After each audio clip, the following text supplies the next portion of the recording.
Hello everyone and welcome to another episode of WOT Tactics. I'm once again on the Windstorm map, but this time I'm on the, and once again on tier 4, but this time I'm on the A-20 Russian light tank. And first and foremost I want to say that I'm also the only scout, so I've got to scout. I don't have 6th sense on this tank yet. So I'm extremely cautious because although I've got good camouflage and especially good view range on this tank, you never know. There could be an enemy with a pair of binoculars well hidden and I get spotted first and I die because the A-20 doesn't have much armor. And you know, if I don't have 6th sense, I'll never know who's looking at me or if anybody's looking at me. The team is moving in a, let me just pause this, in a relatively good fashion on this map, although I'm a bit concerned about the fact that all the heavy tanks have all gone in this area and none has gone into the city, which is usually the main brawling area for heavy tanks. However, we've got a Cromwell, a T-34 and a T-67 there. Not sure what the T-67 is doing in the city. And it seems that the enemy heavy tanks are not there yet. And on this side, my side, I've got the company of some really hefty tank destroyers. I've got a Dickermax, a Su-100Y, plus of course an M7 and an FE-304 artillery. So I feel it is my duty here to go forward and spot. But like I said, I don't want to be destroyed right at the very start of the battle. And you'll see why it's important that I survive in this game. Because my survival will be key, absolutely key at the very end. So as you can see, yes, I'm not doing a great job of scouting, I accept that criticism, but there again, a light tank that survives at the end of the battle can be extremely valuable, and you will see why later on. Okay, so there's a T-67 down there, there's a Dickermax, and there's also a Type 58, which is not really a problem because it's behind that ridge. So. But I know the T-67 in there, but especially I'm very concerned with that Dickermax by the windmill. And that's why I keep doing this back and forth. And everybody behind me is kind of sort of waiting and probably thinking, well, you know, what are you doing? Are you scouting or not? Go on. But I am just terrified. I'm absolutely terrified of being spotted by the Dickermax. Don't forget that there are, look at this, 3 artilleries and they'll all be there. I can assure you, they'll all be there. So I'm really an easy target. I could be dead in less than 2 seconds. So I've got to be a bit cautious here. Unfortunately though, the tactic of our heavy tanks of not going to the city centre, as you can see, is proving to be the wrong one. Because the enemy heavy tanks are in the centre and city centre, and they are making mincemeat of whatever we had there. We've lost the T-34, we've lost the T-67, and now we've lost the Cromwell and the T-67, and now we lost the T-34. So the CT is lost. We're losing 4-1, and our heavy tanks are stuck here, not making any progress. So what's left to do here? I'm gonna have to take the plunge. I'm gonna have to. And just as I move, T-67 should be somewhere in there. You see, I am still scared about that Dickermax, but it seems he hasn't seen me. I haven't seen him, but he hasn't seen me, so fair enough. Let's make a little bit further move, and we've got the support of our tanks behind us, which is good. And there is a T-67. Right. Enemy armor is damaged. Let's see if he's not looking at me strangely, or maybe he's it, and he is, and then he's destroyed by the KV-85. Okay, we've managed to turn around this battle. We're almost even. We're still losing, but not as badly as before. And now it's a bit tricky for me because they know where I am, so the artillery could ever go. And then of course I get a bounce. So it's all looking a little bit hairy. I'm basically surrounded here. I don't really have any escape route, so the only thing I can do is make the most of that ridge and just keep moving, hopefully discouraging the SPG, the artillery, from having a go at me. But guys, it's not looking good. 3,200 HP versus 2,000 on our side. We're down by 2 tanks. Oh, whoa. Big relief. Got rid of that Dickimax.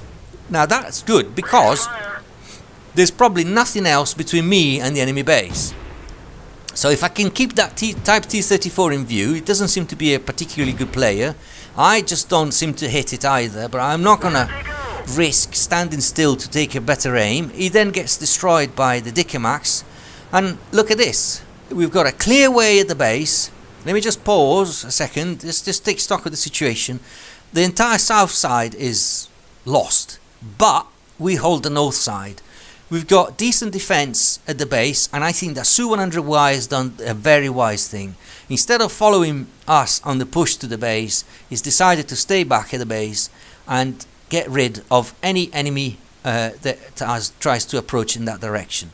At the same time though, we've got a big pack of enemies right there, and that's a threat because they can do what they want. They can cut through and go to their base, or they can cut the other way and take our defenders from behind, or even our attackers from behind. So that's not a good position. But I'm here. I'm certainly not going to go and confront myself against a KV-2. So what I have to do is go for the enemy base and just get rid of the artillery. Just get rid of the artillery, and that's at least one little advantage we might have towards them, although I appreciate it's a very minor one. So there he is. One artillery. We didn't penetrate their armor.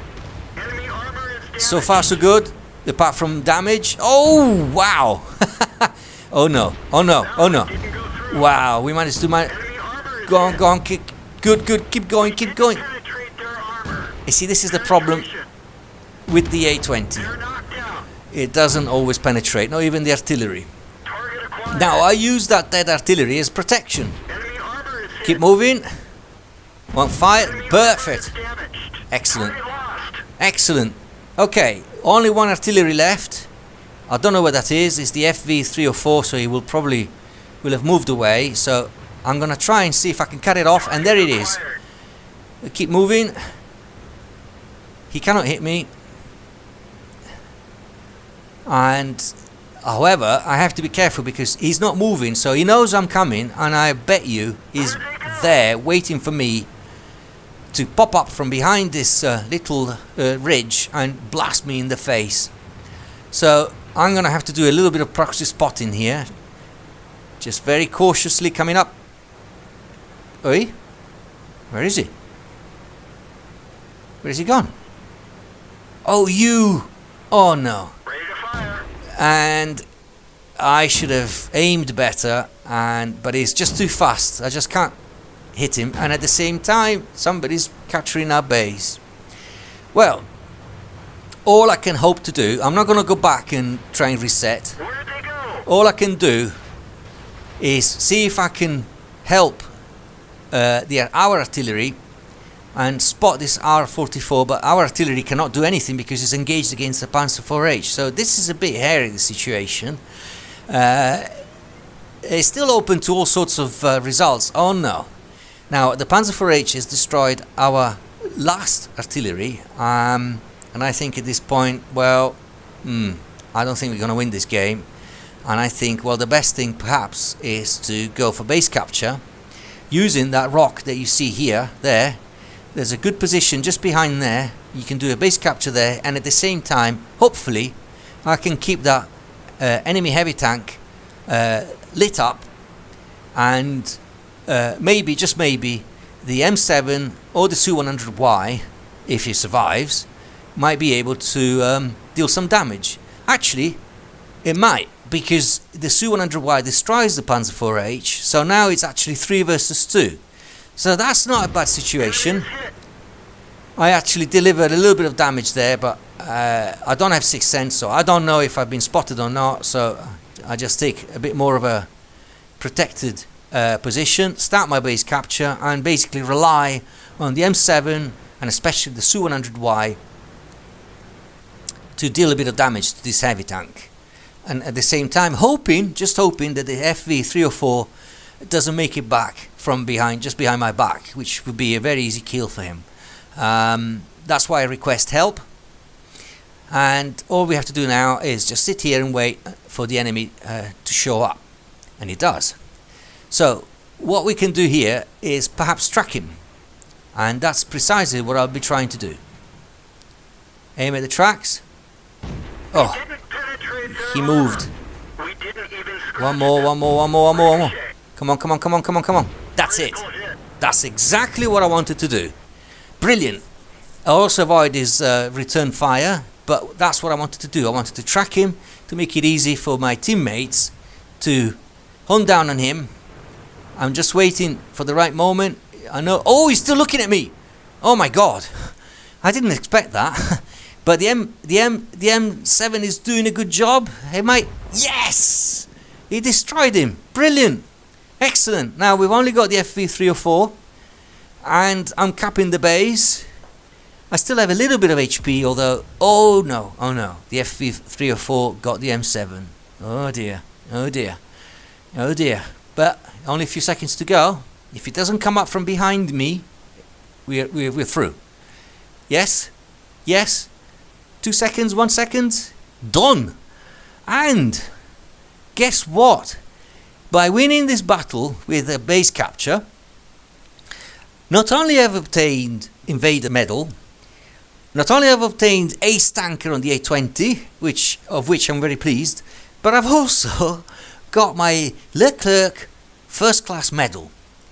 I basically have capped the enemy base so many times that I've reached the top of the ladder in terms of medals in this respect.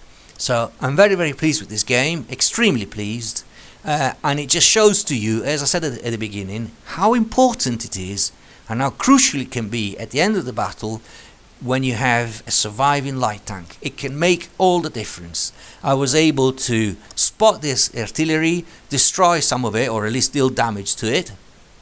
I was able to chase away the remaining artillery. I was able to capture the base that drew back the enemy, which allowed my teammates to take them down, and I won the game.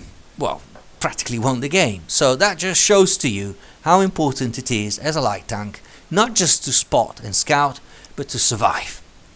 And this, I think, is a prime example. Thank you very much for watching.